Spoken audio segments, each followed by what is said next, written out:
Inspector देव की माँ गाड़ी में बैठी बैठी रेडियो सुन रही थी और उसी वक्त पीछे से कोई एक बड़ा सा खंजर लेकर उनकी तरफ बढ़ा चला आ रहा था। वो व्यक्ति कब से उनके ऊपर नजर गड़ाए बैठा था और इंस्पेक्टर देव के जाते ही उसे मौका मिला और वो देव की माँ की तरफ अपना खंजर लेकर आगे बढ़ा। कुछ ही देर में वो गाड़ी के पास पहुंच गया और देव की माँ जहां पर बैठी हुई थी वहां पर पहुंच गया और खिड़की के पास एकदम से अचानक आ गया और देव की माँ उसे देखकर एकदम से घबरा गई और जोर से चिल्लाई। उस व्यक्ति ने गाड़ी का दरवाजा खोलने की कोशिश की, लेकिन नसीब से गाड़ी अंदर से लॉक थी और वो गाड़ी का दरवाजा नहीं खोल पाया। देव की माँ घबरा गई और चिल्लाते हुए अपने बेटे को फोन लगाने लगी, लेकिन पार्किंग लॉट में होने के कारण उनके फोन का नेटवर्क वहां पर पकड़ नहीं रहा था और वो देव को कॉल करने में असमर्थ थी। उस आदमी ने अपने चेहरे पर बड़ा मास्क लगाया हुआ था और अपने सर के ऊपर हुडी पहनी हुई थी, जिसके कारण उसका चेहरा बिल्कुल भी नहीं दिख रहा था। वो किसी भी तरह गाड़ी का दरवाजा खोलने की कोशिश कर रहा था और जब उससे गाड़ी का दरवाजा नहीं खुला तब वो अपने खंजर से गाड़ी के कांच के ऊपर वार करने लगा और कांच तोड़ने की कोशिश करने लगा। देव की माँ एकदम से घबरा गई और एकदम से जोर जोर से चिल्लाने लगी, लेकिन एक बंद गाड़ी के अंदर होने के कारण उनकी चीखें बाहर दूर तक सुनाई नहीं दे रही थी। तब अचानक वहां पर सिक्योरिटी ने सीसीटीवी में ये वारदात होते हुए देखा और दौड़ते हुए सीटी बजाते हुए पार्किंग लॉट तक पहुंच गए। सिक्योरिटी को अपने पास आते हुए देख वो व्यक्ति वहां से पीछे की ओर भागा और ना जाने कहां पर गायब हो गया। कुछ ही देर में सिक्योरिटी वाले सभी उस गाड़ी के पास आ गए और देव की माँ को संभालने की कोशिश करने लगे। सिक्योरिटी वालों को देखकर देव की माँ थोड़ी सी शांत हुई और उन्होंने अपना दरवाजा अंदर से खोला। सिक्योरिटी गार्ड्स ने तुरंत ही उन्हें बाहर निकाला और अपने साथ ऊपर लेकर गए। उस तरफ इस घटना से अनजान देव मुस्तफा को मिलने के लिए आईसीयू में चला गया और वहां पर नर्स से बात करके मुस्तफा के बेड के पास गया। मुस्तफा होश में तो आ गया था, लेकिन अभी भी काफी जख्मी हालत में था, इसलिए नर्स ने इंस्पेक्टर देव से सिर्फ कुछ मिनट के लिए उससे मिलने की अनुमति दी। देव ने मुस्तफा से पूछा, देखो तुम इस वक्त जर्मनी के बर्लिन शहर के एक अस्पताल में भर्ती हो। तुम्हारा एक्सीडेंट हुआ था। कौन हो तुम? क्या नाम है तुम्हारा?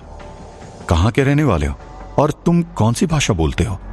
मुस्तफा ने धीरे से कहा, मेरा नाम मुस्तफा है, इजिप्ट का रहने वाला हूं और लगभग सभी भाषा बोल लेता हूं। देव ने उसे फिर से पूछा, तुम्हारा एक्सीडेंट किस तरह हुआ और तुम्हारे अपने घर वाले या पहचान वाले यहां पर आसपास हैं कोई?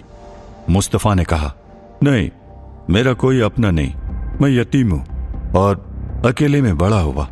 मेरा निकाह भी नहीं हुआ है। मैं काम के सिलसिले में यहां पर आया था और मेरे गाड़ी का ब्रेक फेल हो गया और मेरा एक्सीडेंट हो गया। देव ने उसे फिर से पूछा, क्या बिजनेस है तुम्हारा? मुस्तफा झिझकते हुए कहा, वो मैं कपड़े का व्यापारी हूं। देव एक इंस्पेक्टर था और उसे तुरंत ही पता चल जाता था जब कोई उससे झूठ बोलता था। उसे साफ पता चल गया कि मुस्तफा झूठ बोल रहा था। वो चाहता तो उसी वक्त मुस्तफा को बोल सकता था कि वो झूठ बोल रहा है, लेकिन उसने जगह और स्थिति को देखते हुए मुस्तफा की बातों पर यकीन करने का ढोंग किया।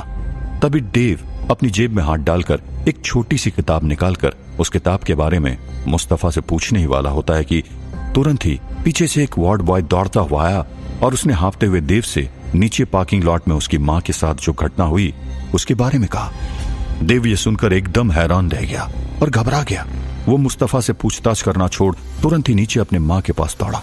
दौड़ते हुए वो नीचे अपनी मां के पास पहुंचा और मां को गले से लगा लिया और फिर मां को पूछा कि वहां पर आखिर हुआ क्या था।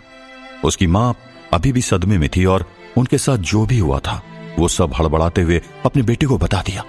देव ने तब तुरंत ही फोन करके पुलिस फोर्स से कुछ लोगों को वहां पर बुलाया और उसने सिक्योरिटी गार्ड्स को उसे सीसीटीवी फुटेजेस दिखाने के लिए कहा। सिक्योरिटी गार्ड की ओर से सीसीटीवी के फुटेजेस दिखाए गए, लेकिन उस सीसीटीवी फुटेज में उस आदमी का चेहरा बिल्कुल भी ढंग से दिखाई नहीं दे रहा था। और जब पीछे से सिक्योरिटी गार्ड्स दौड़ते हुए आए तब वहां से वो आदमी दौड़ते हुए एक खंबे के पीछे जाते हुए दिखा, लेकिन फिर उस खंबे के पीछे से बाहर निकलते हुए कहीं पर भी किसी भी सीसीटीवी फुटेज में नहीं दिखाई दिया। ये बात उसे बड़ी चौंकाने वाली लगी। कुछ ही समय में बाकी के पुलिस भी वहां पर आ गए और चारों तरफ उस आदमी की खोजबीन शुरू हो गई। देव अपनी मां को अपने साथ पुलिस स्टेशन लेकर आया और उसे वहीं पर बिठा दिया और उसे पीने के लिए कोल्ड ड्रिंक्स मंगवा कर दिए जिससे वो शांत हो जाए। देव के डिपार्टमेंट के ऊपर काफी प्रेशर आना शुरू हो गया था क्योंकि अभी तक वो सबवे वाला केस कहीं पर भी आगे नहीं पहुंचा था और ना ही बच्चों के अगवा होने के मामले में कुछ उनके हाथ लगा था। देव अंदर से जानता था कि उसके पीछे किसका हाथ था, लेकिन वो ये भी जानता था कि उसका पुलिस डिपार्टमेंट काले जादू, शैतान के पुजारी वगैरह जैसी चीजों में विश्वास नहीं करेंगे। लेकिन वो अब और ज्यादा देर चुप नहीं बैठ सकता था, इसलिए उसने अपने सीनियर ऑफिसर को जाकर उस चर्च के बारे में बता दिया जहां पर शैतान की पूजा करने वाले लोगों का एक गिरोह वहां पर रहता था। वे लोग बच्चों की बलि देते थे।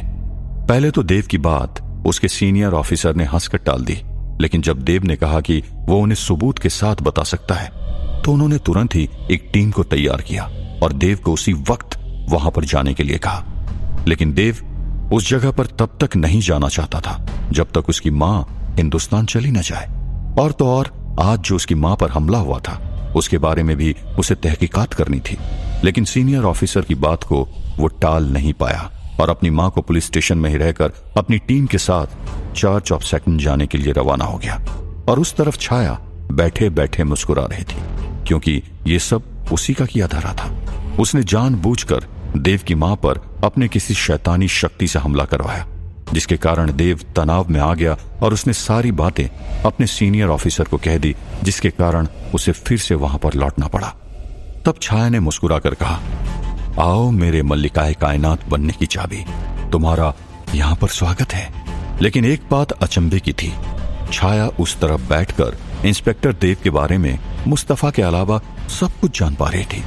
आखिर ऐसा क्या था कि छाया मुस्तफा के बारे में जानने में असमर्थ हो रही थी? ये राज सिर्फ मुस्तफा जानता था और कोई नहीं। उस तरफ बूढ़े बाबा उस मकड़ी के जाले में फंसे हुए थे। तभी वो मकड़ी फिर से उनके पास आने लगी और उनको खाने की कोशिश करने लगी।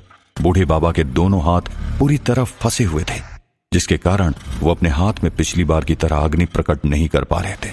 उस मकड़ी ने बूढ़े बाबा को अपने मुंह में उठाया और उन्हें जिंदा खाने लगी। बूढ़े बाबा जानते थे कि अगर उन्होंने इस वक्त कुछ नहीं किया तो उनकी मौत पक्की थी। बूढ़े बाबा ने सोचा कि अपना कद फिर से बढ़ा ले, जिसके कारण मकड़ी उन्हें खाने न पाए। लेकिन वो चिमनी इतनी पतली थी कि अगर वे अपना कद बढ़ाते तो वहीं पर फंस जाते। इसी कारण उन्होंने अपना कद बढ़ाने की बजाय अपनी गरिमा सिद्धि से अपना वजन बढ़ाना शुरू कर दिया, जिसके कारण उनका कद तो अभी भी मक्खी जितना ही छोटा था, लेकिन वजन बढ़ता चला गया। उनके बढ़ते हुए वजन के कारण मकड़ी उन्हें अपने मुंह में नहीं रख पाई और उसके मुंह से बूढ़े बाबा छूट गए और नीचे गिर गए। नीचे गिरकर फिर से मकड़ी के जाल में फंस गए, लेकिन उनका अभी भी वजन बढ़ता चला गया, जिसके कारण अब वो मकड़ी का जाल भी उन्हें पकड़ नहीं पाया और वो टूट गया और बूढ़े बाबा एकदम से नीचे गिर गए और तुरंत ही चिमनी के बाहर आकर गिर गए। इस तरफ रसोई घर के अंदर गौरी आत्मा से घिर चुकी थी और उस बड़े से बर्तन के अंदर बेहोशी की हालत में पड़ी हुई थी। और उन आत्माओं ने गौरी को बांधकर वो जिस बर्तन में पड़ी हुई थी उसके नीचे चूल्हे में आग लगा दिया था और इस बर्तन को तेल से भर दिया था। गौरी अब एकदम ही खतरे में पड़ चुकी थी। गौरी का सर तेल के बाहर था, लेकिन उसका पूरा शरीर तेल के अंदर था। बर्तन के नीचे से आग लग चुकी थी। उन आत्माओं ने गौरी के मुंह पर पट्टी बांधी थी, जिसके कारण वो चिल्ला नहीं सकती थी। गौरी की हालत बेहद खराब हो रही थी। गौरी नीचे से जल रही आग को सहन नहीं कर पा रही थी। अब बर्तन भी धीरे धीरे गर्म होने लगा था। बूढ़े बाबा उस चिमनी के बाहर आकर नीचे गिर चुके थे और अब वे फिर से ऊपर चिमनी के अंदर जाने की कोशिश करने वाले थे कि तुरंत ही उनका ध्यान वहां पर गया और वे गौरी को उस हालत में देखकर हैरान हो गए। बूढ़े बाबा को सारी आत्माएं भी स्पष्ट दिखाई दे रही थी। ये देखकर उनके मन में कई सारे ख्याल आने लगे। ये कैसे हो सकता है? क्या गौरी उन सब आत्माओं को उस बोतल में पकड़ पाने में नाकामयाब हुई थी? जो भी हो, मुझे किसी भी तरह गौरी को बचाना होगा। ये कहकर बूढ़े बाबा अपना कद बढ़ाने वाले थे, किंतु तुरंत ही ऊपर से उस मकड़ी ने चिमनी के अंदर से आकर उन पर हमला कर दिया। उस तरफ सिद्धार्थ सोच रहा था कि वो उस आसमान में बने हुए छेद तक किस तरह पहुंच पाए, जिससे कि वो इस लावा के समुद्र के जगह से बाहर निकल पाए। तब उसके मन में एक विचार आया और उसने उस विचार को अमल में लाने के लिए एक योजना बनाई। सिद्धार्थ ने उस विशाल गिद्ध पक्षी को फिर से अपनी ओर आकर्षित करना शुरू कर दिया। सिद्धार्थ ने अपनी तलवार फिर से अपने कमर पर बांध दिया और अपने मुंह में से रुद्राक्ष निकालकर फिर से अपनी जेब में रख दिया। उसे अपना एक हाथ ऊपर उठाकर उस गिद्ध पक्षी को चिढ़ाने लगा। वो गिद्ध उसकी तरफ फिर से उड़ता हुआ आया और जैसे ही वो सिद्धार्थ के ऊपर झपट्टा मारने गया, सिद्धार्थ ने कूदकर उसके पंजे पकड़ने की कोशिश की, लेकिन सिद्धार्थ इस बार असफल रहा। सिद्धार्थ ने फिर से अपना हाथ उठाकर उसे बुलाने की कोशिश की। इस बार सिद्धार्थ अपने मुंह से सीटी मारकर उसे और भी ज्यादा चिढ़ाने लगा। ये देखकर वो गिद्ध पक्षी फिर से उसके ऊपर झपट्टा मारने के लिए उसके पास आया। सिद्धार्थ ने इस बार फिर से छलांग लगाकर उसके पंजे पकड़ने की कोशिश की। इस बार सिद्धार्थ ने उसका पंजा पकड़ लिया, लेकिन वो ढंग से उसे पकड़ नहीं पाया और उसकी पकड़ छूट गई और वो फिर से नीचे गिर गया। इस बार वो पत्थर से नीचे लावा में गिरते गिरते बचा।